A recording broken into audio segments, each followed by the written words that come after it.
तर बघा रात्रीचे 10 वाजलेत आणि मी पिल्ले कोंडवण्यासाठी आले होते मध्ये बाहेर.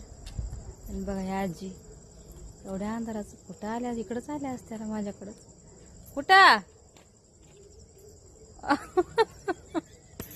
कुठं आला, लय उशीर केला वेळेला.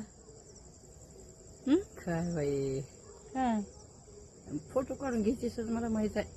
कशी बी असली तर येडी वाकडी पण हात त्याला माहितच नाही मी व्हिडिओ करायला फोटो काढायला काही पुन्हा नाही. त्या वर्षी मी आली पदर घेऊन. होय, मला वाटतं तिथून बघला मी म्हणलं इकडे चिवला तर काही घेऊन आणखीन थांबले. आणि तू बसलीस काढायला मी घेतली पदर फिदर घेऊन आपलं. आता हे बसली म्हणलं आयना लावून. आल्या का नाही? आल्या तर शिर्डी तेवढी आलं नाही हो. कशाला राहिली? मग झालं तिच्या आत्याची मुलगी अचानकच वारली. माझ्याहून कमी वय होतं, एवढंच लेकरू आहे. पुण्याला लातूर मध्ये आली होती माहेरला आई.